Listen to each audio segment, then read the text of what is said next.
ನಮಸ್ತೆ ಕರ್ನಾಟಕ. ಆ, ಒಂದು ಊರಿನಲ್ಲಿ ಒಬ್ಬ ರಾಜ ಇರ್ತಾನೆ. ಆ ರಾಜನಿಗೆ ಯಾವುದೇ ಆ, ಮಕ್ಕಳು ಇರೋದಿಲ್ಲ. ಆಗ ಆ ಮಕ್ಕಳು ಇಲ್ಲದೆ ಇರ್ತಕ್ಕಂಥ, ಸಂತಾನ ಇಲ್ಲದೆ ಇರತಕ್ಕಂತಹ ಆ ರಾಜ ಒಮ್ಮೆ ತನ್ನ ಉತ್ತರಾಧಿಕಾರಿ ಯಾರಾಗಬೇಕು ಅನ್ನುವಂತಹ ಒಂದು ವಿಚಾರವನ್ನು ಆಲೋಚನೆ ಮಾಡ್ತಾನೆ. ಆಲೋಚನೆಯನ್ನು ಮಾಡಿ ಅವನು ತನ್ನ ಕೊನೆಗಾಲ ಬಂದಂಥ ಸಂದರ್ಭದಲ್ಲಿ ಒಂದು ವಿಲ್ಲನ್ನು ಬರಿತಾನೆ. ಆ ವಿಲ್ಲಿನ ಪ್ರಕಾರ ತನ್ನ ನಂತರ ಯಾವುದೇ ಒಬ್ಬ ವ್ಯಕ್ತಿ ರಾಜನಾಗಲಿಕ್ಕೆ ಅವಕಾಶವನ್ನು ಮಾಡಿಕೊಡಬೇಕು. ರಾಜನಾಗ್ತಕ್ಕಂತಹ ಆ ವ್ಯಕ್ತಿ ಕೇವಲ 12 ವರ್ಷಗಳವರೆಗೆ ಅವನು ರಾಜನಾಗಿರಬೇಕು. ಅದಾದ ಮೇಲೆ ಅವನನ್ನು ಪಕ್ಕದಲ್ಲಿರ್ತಕ್ಕಂತಹ ಒಂದು ದ್ವೀಪ, ಆ ದ್ವೀಪಕ್ಕೆ ಅವನನ್ನು ತಗೊಂಡೋಗಿ ಗಡೀಪಾರು ಮಾಡಬೇಕು ಅಂತಕ್ಕಂತಹ ಒಂದು ಷರತ್ತನ್ನು ಹಾಕಿ ಆತ ತೀರಿ ಹೋಗ್ತಾನೆ, ಪ್ರಾಣವನ್ನು ಬಿಡ್ತಾನೆ.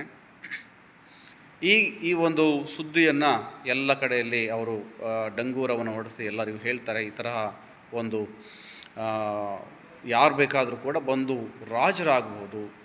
ರಾಜರಾಗ್ತಕ್ಕಂಥ, ಅದರ ಕಂಡೀಷನ್ ಏನಂತಂದರೆ ಕೇವಲ 12 ವರ್ಷಗಳಿಗೆ ಮಾತ್ರ ಅವರು ರಾಜರಾಗಿರ್ತಾರೆ.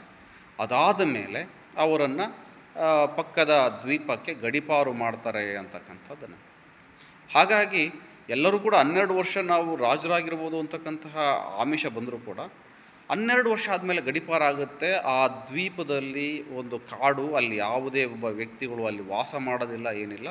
ಇಂತಹ ದ್ವೀಪಕ್ಕೆ ಇದು ಮಾಡಿದ್ರೆ ಅದು ಒಂದು ರೀತಿಯಲ್ಲಿ ನಾವು ನಮಗೆ ನಾವೇನೇ ಶಿಕ್ಷೆಯನ್ನು ಪಡ್ಕೊಂಡು ಹಾಗಾಗಿ ಇದನ್ನು ಯಾರೂ ಕೂಡ ಸ್ವೀಕಾರ ಮಾಡಲಿಕ್ಕೆ ಮುಂದೆ ಬರೋದಿಲ್ಲ. ಅದರಲ್ಲಿ ಒಬ್ಬ ವ್ಯಕ್ತಿ ಧೈರ್ಯವನ್ನು ಮಾಡಿ ಮುಂದೆ ಬರ್ತಾನೆ. ಬಂದ್ಬಿಟ್ಟು ನಾನು ರಾಜನಾಗ್ತೀನಿ ಅಂತ ಹೇಳ್ತಾನೆ. ರಾಜನಾಗ್ತೀನಿ ಆಯ್ತಪ್ಪ ಅಂಥೇಳಿ ಅವನನ್ನು ರಾಜನನ್ನು ಮಾಡ್ತಾರೆ. ಆ ರಾಜ ಆದ ಮೇಲೆ ಆತ ಚೆನ್ನಾಗಿ ಒಳ್ಳೆಯ ಆಡಳಿತವನ್ನು ಮಾಡ್ಕೊಂಡು ಬರ್ತಾನೆ. ಆ ಆಡಳಿತವನ್ನು ಮಾಡಿದ ಮೇಲೆ 12 ವರ್ಷ ಆದಮೇಲೆ ಅವನನ್ನು ಗಡೀಪಾರು ಮಾಡುವಂಥ ಸಂದರ್ಭ ಬರುತ್ತೆ. ಅವನನ್ನು ಗಡೀಪಾರು ಮಾಡೋದಕ್ಕೆ ಆ ಒಂದು ದ್ವೀಪಕ್ಕೆ ಕರ್ಕೊಂಡು ಹೋಗ್ತಾರೆ. ಆ ದ್ವೀಪಕ್ಕೆ ಕರ್ಕೊಂಡು ಹೋದರೆ ಅಲ್ಲಿ ಆ ಒಂದು ನದಿಯನ್ನು ದಾಟಿಸ್ತಕ್ಕಂತಹ ಏನು ಬಂದಿರ್ತಾರೆ ಅವ್ರಿಗೆ ಆಶ್ಚರ್ಯ ಆಗುತ್ತೆ. ಯಾಕೆಂದರೆ ಅಲ್ಲೊಂದು ಇನ್ನೊಂದು ಸುಂದರವಾಗಿರ್ತಕ್ಕಂತಹ ಒಂದು ನಗರ ಸೃಷ್ಟಿಯಾಗಿರುತ್ತೆ. ಅವನಿಗೆ ಗೊತ್ತಿರುತ್ತೆ, ನಾನು 12 ವರ್ಷ ಆದಮೇಲೆ ಆ ಒಂದು ಗಡೀಪಾರಾಗಿ ಆ ದ್ವೀಪಕ್ಕೆ ಬರಬೇಕು ಅಂಥೇಳಿ. ಆ ದ್ವೀಪದಲ್ಲಿ ಒಂದು ಸುಂದರವಾಗಿರ್ತಕ್ಕಂಥ ಅರಮನೆಯನ್ನು ಅವನು ಸೃಷ್ಟಿ ಮಾಡಿರ್ತಾನೆ. ಇದು ಯಾವಾಗಲೂ ಕೂಡ ನಾವು ನೆನ್ಪಿಟ್ಕೋಬೇಕು. ನಾವು ಮುಂದೆ ಏನಾಗ್ತೀವಿ ಅನ್ನೋದ್ರ ಬಗ್ಗೆ ನಮ್ಮ